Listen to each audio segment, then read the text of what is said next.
우리 다 함께 일어나셔서 열왕기하 17장 1절부터 23절까지 말씀을 보겠습니다.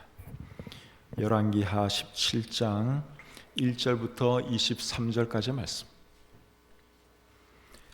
찾으셨으면 저하고 여러분들하고 한 절씩 교독하겠습니다. 본문이 조금 길지만 이해를 잘하기 위해서는 많이 읽는 것이 필요합니다. 17장 1절부터 23절까지 저하고 여러분들 한 절씩 교독하겠습니다. 유다의 왕 아하스 제12년에 엘라의 아들 호세아가 사마리아에서 이스라엘 왕이 되어 9년간 다스리며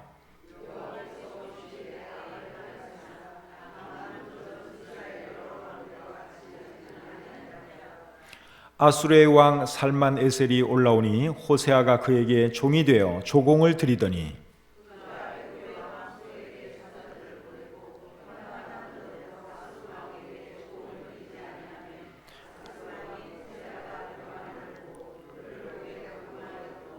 아수르 왕이 올라와 그 온 땅에 두루다니고 사마리아로 올라와 그곳을 3년간 애워쌌더라.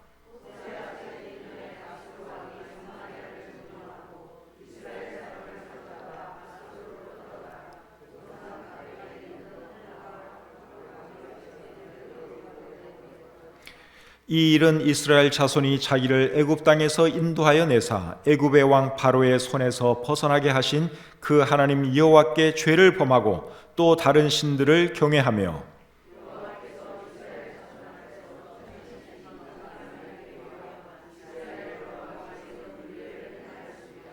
이스라엘의 자손이 점차로 불의를 행하여 그 하나님 여호와를 배역하여 모든 성읍의 망대로부터 견고한 성에 이르도록 산당을 세우고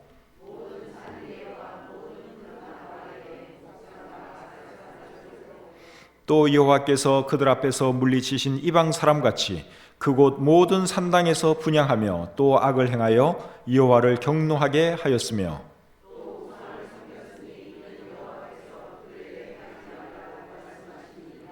여호와께서 각 선지자와 각 선견자를 통하여 이스라엘과 유다에게 지정하여 이르시기를 너희는 돌이켜 너희 악한 길에서 떠나 나의 명령과 율례를 지키되 내가 너희 조상들에게 명령하고 또 내 종 선지자들을 통하여 너희에게 전한 모든 율법대로 행하라 하셨으나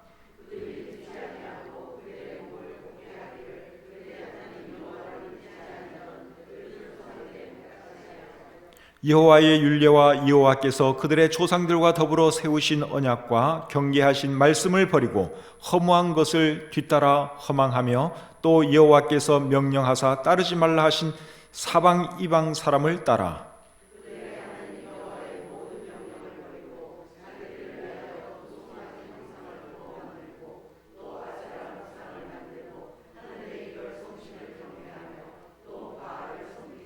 또 자기 자녀를 불 가운데로 지나가게 하며 복술과 사술을 행하고 스스로 팔려 여호와 보시기에 악을 행하여 그를 경노하게 하였으므로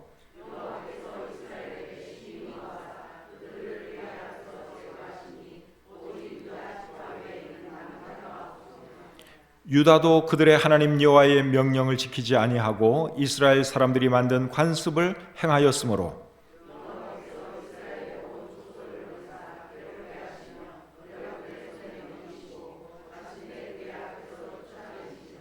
이스라엘을 다윗의 집에서 찢어 나누심에 그들이 느밧의 아들 여로보암을 왕으로 삼았더니 여로보암이 이스라엘을 몰아 여호와를 떠나고 큰 죄를 범하게 하며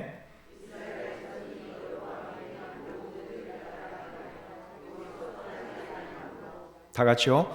여호와께서 그의 종 모든 선지자를 통하여 하신 말씀대로 드디어 이스라엘을 그 앞에서 내쫓으신지라. 이스라엘이 고향에서 아수르에 사로잡혀 가서 오늘까지 이르렀더라. 아멘.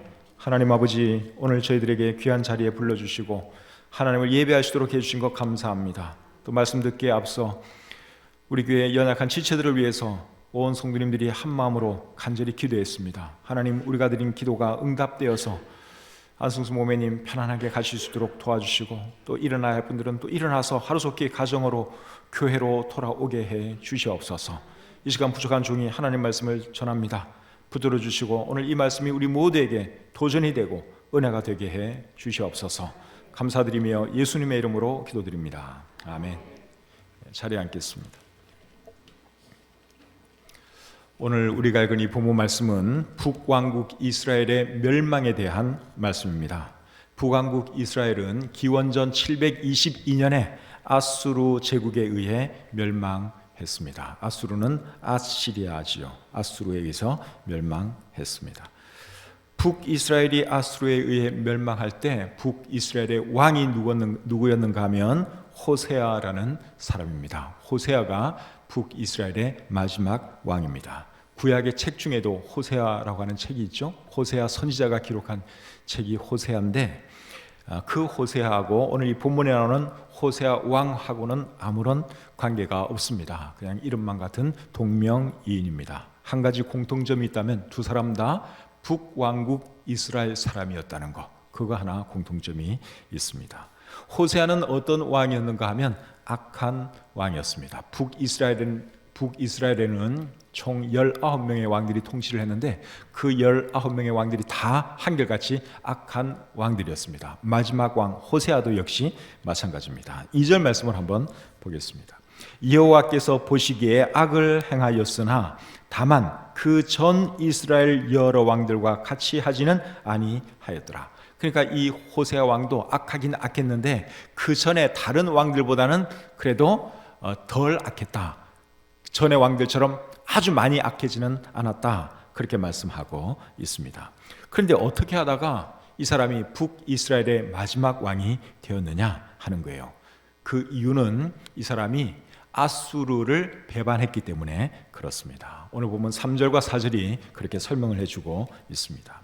아수르의 왕 살만에셀이 올라오니 호세아가 그에게 종이 되어 조공을 드리더니 그가 애굽의 왕 소에게 사자들을 보내고 해마다 하던 대로 아수르 왕에게 조공을 드리지 아니하매 아수르 왕이 호세아가 배반함을 보고 그를 옥에 감금하여 두고, 지금까지 이 호세아 왕이 아수르 왕에게 조공을 바쳐왔습니다. 그런데 어느 순간부터 바치지를 않는 거예요. 왜 안 바치게 되었는가 하면 애굽 왕하고 손을 잡았습니다. 그렇게 해서 아수르 왕에게 한번 대적해 보려고 한 거죠. 그런데 아수르 왕이 결국은 쳐들어와서 이 호세아 왕을 감옥에 집어넣고 말았습니다.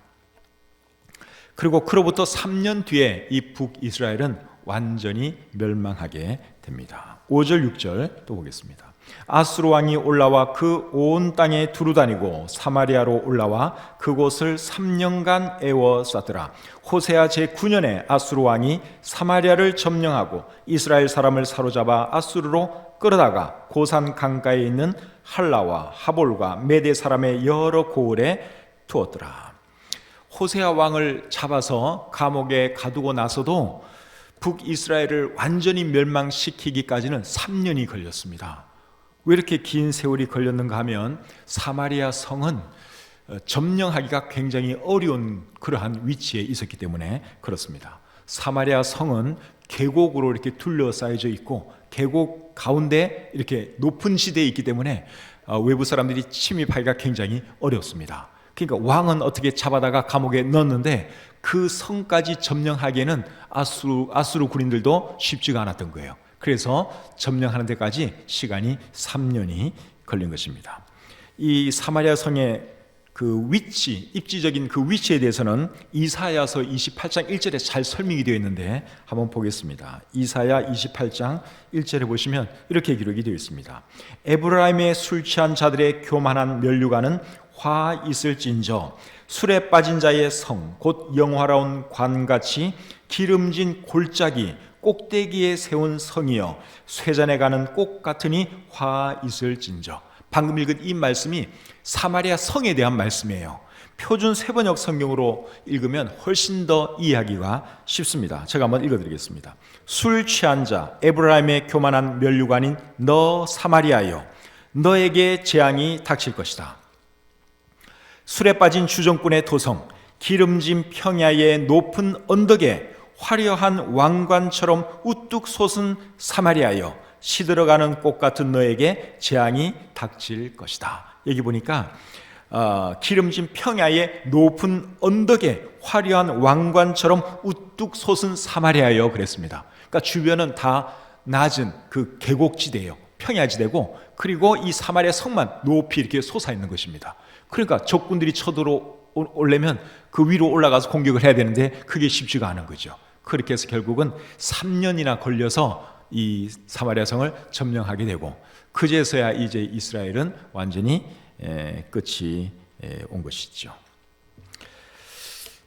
그리고 이제 이스라엘 사람들은 아수르 사람들에 의해서 완전히 멸망당한 뒤에 아수르로 끌려가게 됩니다. 6절에 그렇게 나와 있는데 6절 말씀을 제가 다시 한번 읽어보겠습니다. 호세아 제9년에 아수르 왕이 사마리아를 점령하고 이스라엘 사람을 사로잡아 아수르로 끌어다가 고산 강가에 있는 할라와 하볼과 메대 사람의 여러 고을에 두었더라. 그래서 사마리아를 점령하고 그리고 이스라엘 사람들을 자기 나라로 다 끌고 갔다고 이렇게 말씀을 하고 있지요. 당시에는 아수르가 제일 강한 나라입니다. 근데 이 아수르는 어느 나라를 쳐들어가서 점령을 하면 그 사람들을 자기 나라로 끌고 가요. 그리고 또 그 땅에는 다른 나라 사람들을 데려다가 또 앉히고, 그렇게 해서 완전히 이 민족을 썩는 그런 작업을 했습니다. 아수르 왕들의 기록에 의하면 이때 아수르로 끌려간 이스라엘 사람들의 수가 27,290명이라고 합니다. 아수르 왕들의 그 기록에 이것이 지금 실제로 남아 있습니다. 그러니까 29,000명이 끌려간 거예요. 그리고 그 이스라엘 땅에는 또 누가 와서 살게 되느냐? 아수르 사람들이 다른 나라 사람들을 또 와서 살게 합니다. 열왕기하 17장 24절에 그렇게 나와 있습니다. 열왕기하 17장 24절. 아수르 왕이 바벨론과 구다와 아와와 하맛과 스발와임에서 사람을 옮겨다가 이스라엘 자손을 대신하여 사마리아 여러 성읍에 두매 그들이 사마리아를 차지하고 그 여러 성읍에 거주하니라. 그러니까 이스라엘 사람들은 자기 나라로 끌고 가고, 그리고 사마리아 땅에는 또 누구를 데려온 거예요? 다른 나라 사람들을, 자기네가 점령한 다른 나라 사람들 또 그곳에 살게 만드는 것입니다. 그래서 사마리아 사람들이 혼혈 민족이 된 거예요. 그래서 유대인들에게 이제 멸시와 조롱을 당하는 거예요. 저 사람들은 혼혈아, 저 사람들은 하나님을 모르는 사람들, 이렇게 되는 거죠. 이해가 되시죠? 아수르가 쳐들어오면서 이제 그게 그렇게 된 것입니다. 이렇게 해서 북왕국 이스라엘은 한 200년 역사 가지고 있다가 그리고 결국은 나라가 완전히 없어지고 맙니다. 그리고는 뭐 다시 돌아왔다는 그 기록이 없어요. 다 뿔뿔이 흩어져서 죽고 그걸로 끝이에요.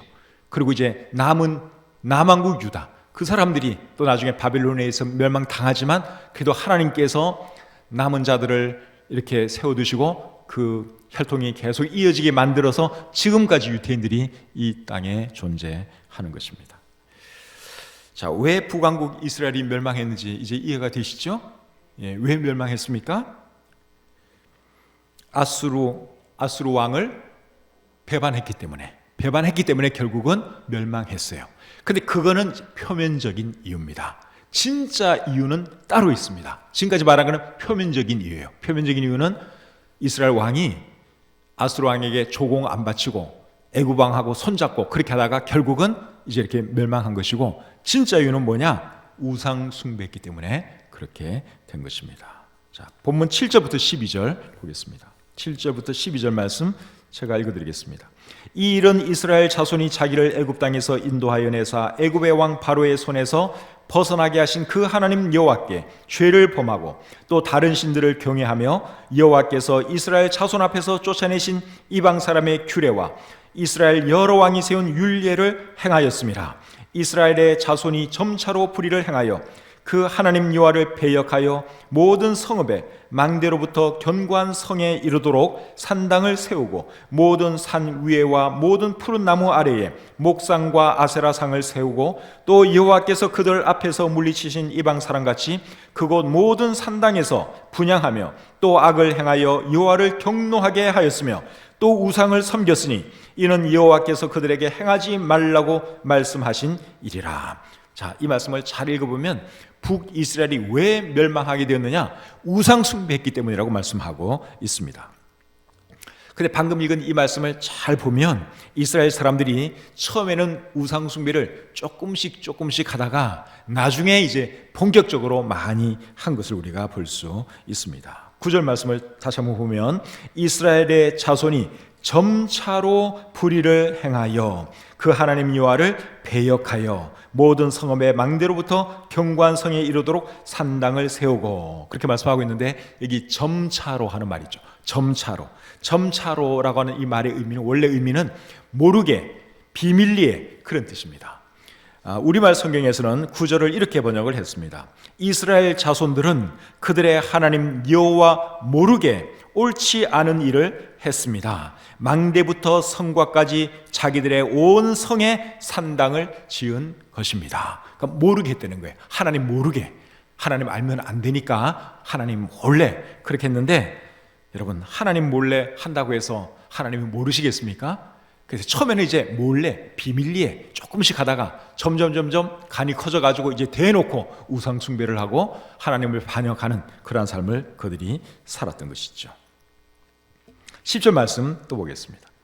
모든 산 위에와 모든 푸른 나무 아래에 목상과 아세라상을 세우고, 그래서 처음에는 비밀리에 몰래 했는데 나중에는 그냥 온 산에를 그냥 산당으로 채우고 우상으로 씌우고 그렇게 우상 숭배를 하게 된 것이죠. 그래서 죄는 여러분 처음부터 짓지 않는 것이 제일 좋습니다. 갑자기 큰 죄 짓는 사람은 아무도 없습니다. 죄를 질 때는 항상 조그맣게 시작을 하죠. 조그맣게 하다가 나중에는 간이 커져서 큰 죄도 짓고 그렇게 해야 되는 것입니다. 근데 그게 한번 죄를 짓기 시작하면 이게 좀처럼 멈추어지지가 않아요. 그래서 바늘 도둑이 소도둑 된다 하는 이런 속담도 있고 그런 것이죠. 그렇기 때문에 죄는 애초부터 짓지 않는 것이 제일 좋습니다. 내가 딱 요만큼만 죄 짓고 말 거야, 그게 그렇게 안 됩니다. 죄를 짓다 보면 점점 더 간이 커져서 더 큰 죄를 짓게 되어 있습니다. 그래서 내가 조그만 죄라도 지었다 생각되면 빨리 거기서 멈추고 회개하고 돌이켜야 하는 것이죠. 그래서 데살로니가전서 5장 22절에 보시면 악은 어떤 모양이라도 버리라. 그러니까 모양 자체를 갖지 말라는 거예요. 어떤 모양이라도 다 버리라.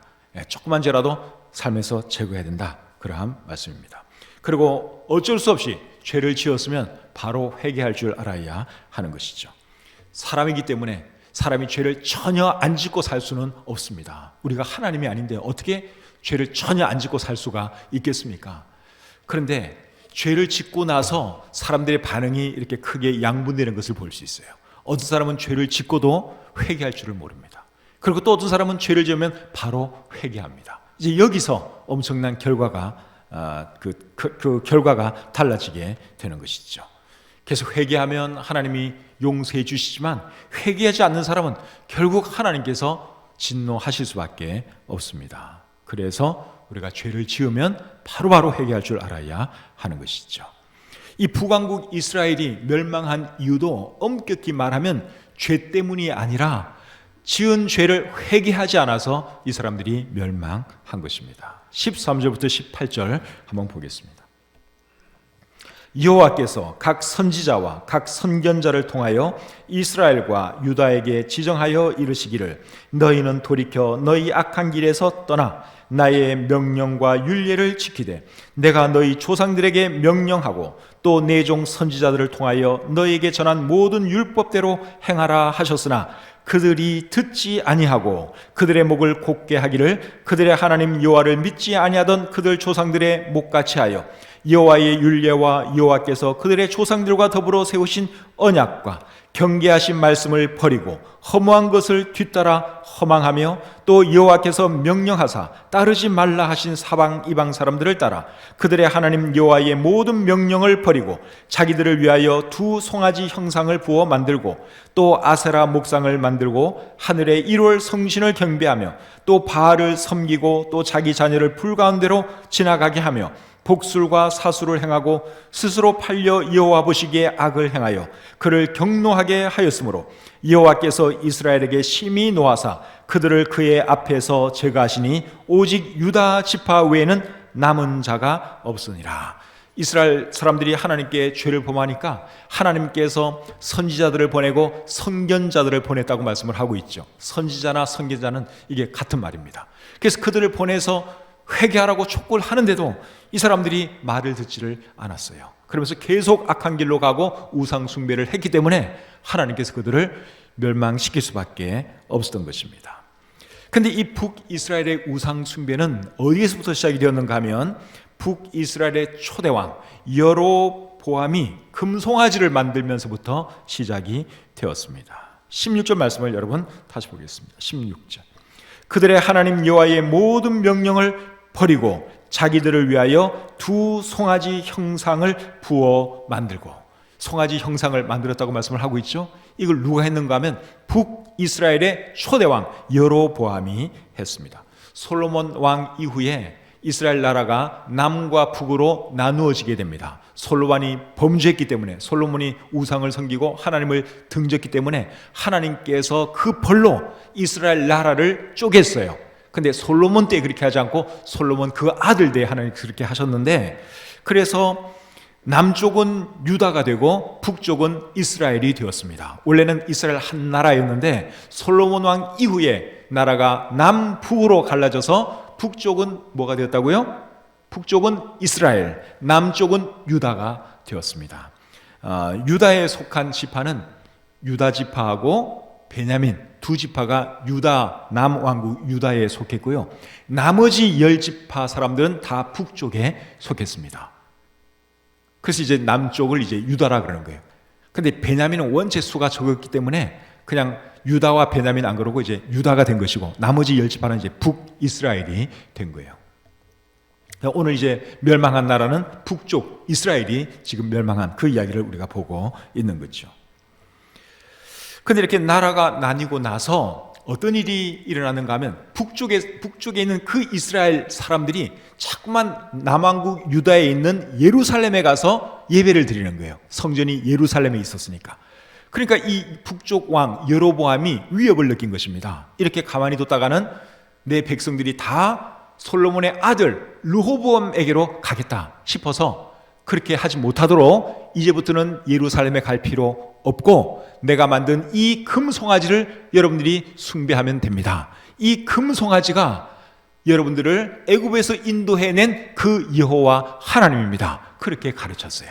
그리고 그때부터 이스라엘 사람들이 이제 남유다에 있는 예루살렘에 안 가고 그냥 단과 베델에 하나씩 있는 그 금송아지를 찾아가서 거기서 그것이 하나님인 양 절을 하고 그 앞에 복을 기원하고 제사를 드리고 그런 행동을 한 것입니다. 그것이 여러분 결국은 북이스라엘이 우상 숭배하는 길로 가게 된 그 시발점이었다 할 수 있습니다.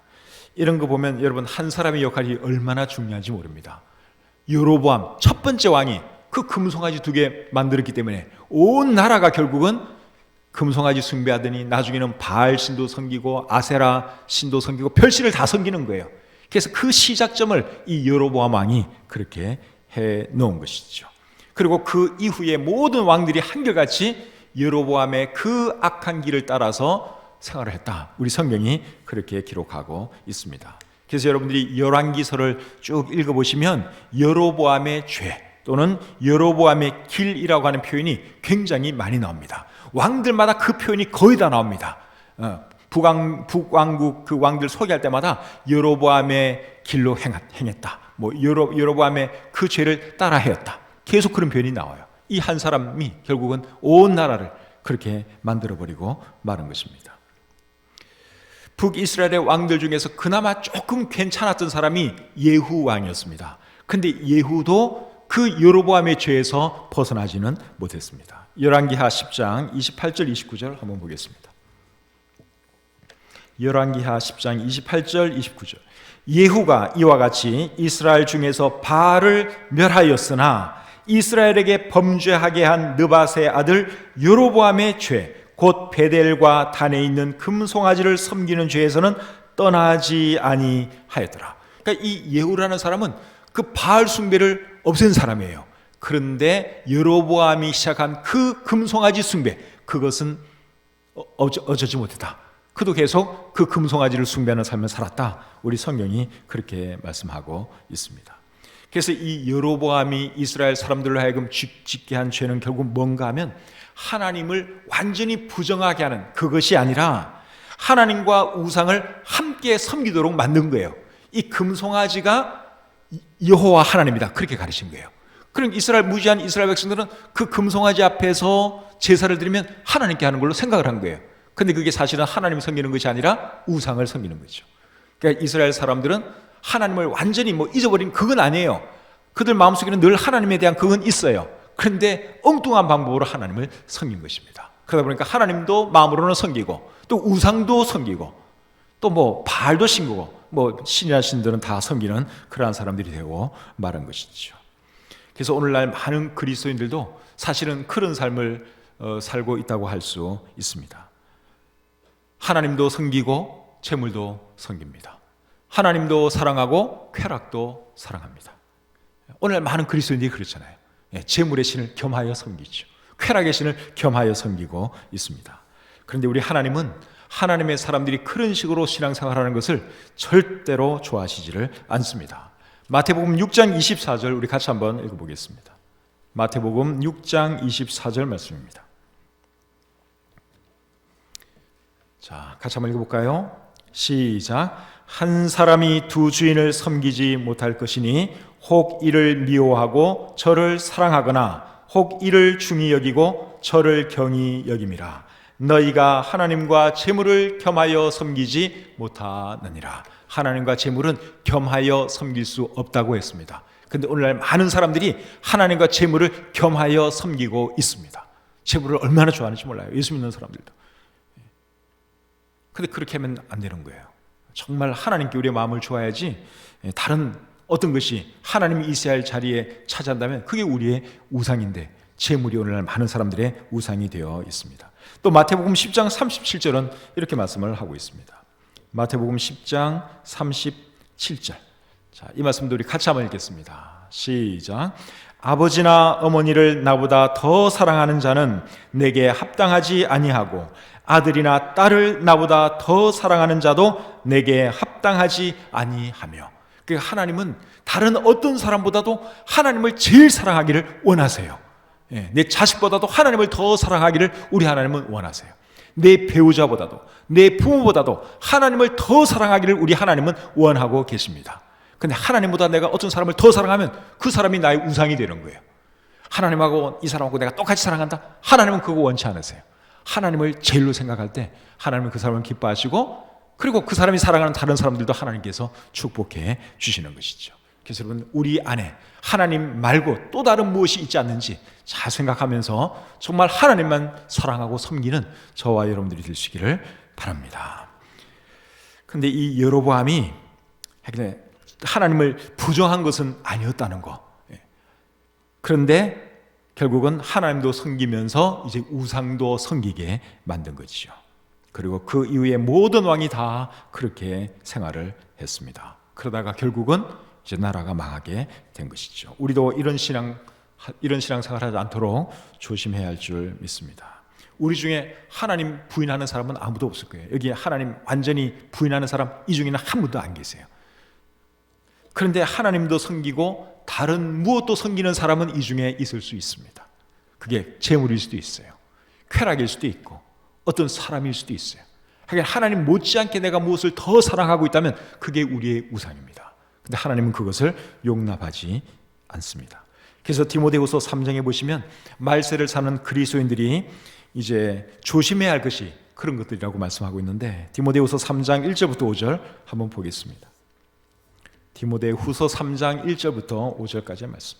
너는 이것을 알라. 말세에 고통하는 때가 이르러 사람들이 자기를 사랑하며 돈을 사랑하며 자랑하며 교만하며 비방하며 부모를 거역하며 감사하지 아니하며 거룩하지 아니하며 무정하며 원통함을 풀지 아니하며 모함하며 절제하지 못하며 사나우며 선한 것을 좋아하지 아니하며 배신하며 조급하며 자만하며 쾌락을 사랑하기를 하나님이 사랑하는 것보다 더하며 경건의 모양은 있으나 경건의 능력은 부인하니 이 같은 자들에게서 네가 돌아서라. 말세가 되면 사람들이 돈을 사랑하고 쾌락을 사랑한다고 말씀을 하고 있죠.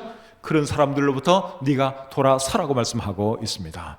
우리 마음속에 하나님보다 어떤 다른 것을 더 사랑한다면 여러분 거기서부터 돌아서야 할 줄 믿습니다. 우리가 섬겨야 할 분, 우리가 사랑해야 할 분은 하나님 한 분밖에 안 계십니다. 그래서 북이스라엘이 왜 멸망했는가 하면 결국은 우상 숭배 때문에 멸망했습니다. 표면적인 이유는 호세아 왕이 아수르 왕을 배반했기 때문에 멸망한 것처럼 보이지만 실제적인 이유는 우상 숭배가 그 이유였다 하는 것을 우리가 알아야 합니다. 우리 삶 가운데도 마찬가지예요. 우리 삶 가운데 어떤 일이 일어날 수 있어요. 우리나라에도 어떤 일이 일어날 수 있어요. 표면적인 이유는 누구라도 다 설명할 수 있습니다. 당신이 그렇게 하니까 그렇게 된 거야. 우리나라에 일어나는 어떤 일에 대해서도 이렇게 해서 그게 그렇게 된 거지 설명할 수 있어요. 그런데 여러분 진짜 이유는 다른 데 있을 수 있습니다. 하나님께 사실 우리가 모르잖아요. 그래서 우리나라가 잘 되느냐 못 되느냐, 어디에 달렸느냐, 우리나라 백성들이 하나님을 제대로 섬기느냐 섬기지 않느냐 여기에 달려 있습니다. 그래서 우리나라가 정말 잘 되려면 온 나라가 하나님을 잘 섬겨야 합니다. 우리나라가 하나님을 섬기지 아니하고 우상 숭배하면 어떻게 될까요? 하나님이 절대로 우리나라를 축복해 주시지 않습니다. 이스라엘과 유다도 하나님께서 버리셨는데 대한민국인들 여러분 안 버리시겠습니까? 하나님이 이스라엘, 유다 얼마나 사랑하셨는데요. 그런데도 이들이 우상 숭배하면 하나님은 과감없이 버리십니다. 그래서 북이스라엘은 아수르에 의해서 멸망했고 나중에 유다는 또 바벨론 제국에 의해서 결국 멸망하게 되죠. 하나님이 택한 백성도 버리시는 분이신데 우리 대한민국 사람들이 하나님 안 섬기고 우상 숭배한다? 여러분 하나님이 당장에 버리실 수도 있습니다. 그래서 우리가 정신을 차려야 되는 것이고 하나님을 잘 섬겨야 하는 것이죠. 본문 19절 20절 보겠습니다. 본문 19절 20절 유다도, 여기 유다는 남왕국 유다를 말하는 거예요. 유다도 그들의 하나님 여호와의 명령을 지키지 아니하고 이스라엘 사람들이 만든 관습을 행하였으므로 여호와께서 이스라엘의 온 족속을 버리사 괴롭게 하시며 노략군의 손에 넘기시고 마침내 그의 앞에서 쫓아내시니라. 하나님을 섬기지 아니하면 뭐 이스라엘이고 유다고 없습니다. 하나님이 반드시 벌하십니다. 개인도 마찬가지입니다. 우리가 하나님 제대로 안 섬기고 하나님보다 다른 무엇을 더 좋아하고 그것을 추구하는 삶을 살면 하나님이 절대로 우리를 축복해 주시지 않습니다. 그냥 버리죠. 그냥 버립니다. 마음대로 살도록. 그러면 이제 하나님 떠난 비참한 삶 살게 되는데 그런 일이 우리에게 일어나면 안 되죠. 그래서 개인의 생사화복과 모든 나라의 흥망성쇠를 쥐고 계시는 분은 하나님이시다 하는 것을 기억하면서 하나님을 더 잘 섬기는 저와 여러분들이 되시기를 우리 주님의 이름으로 축복합니다. 하나님 아버지 은혜와 사랑을 감사합니다. 오늘 이 저녁에 저들 귀한 자리에 불러주시고 또 하나님께 예배드리고 하나님의 말씀 들을 수 있도록 해주신 것 감사합니다. 하나님 오늘 들은 말씀 우리들 마음속에 잘 새기게 도와주시고 정말 하나님을 사랑하고 하나님을 잘 섬기는 우리 개인이 되고 우리 교회가 되고 이 나라가 되게 해 주시옵소서. 감사드리며 예수님의 이름으로 기도합니다. 아멘.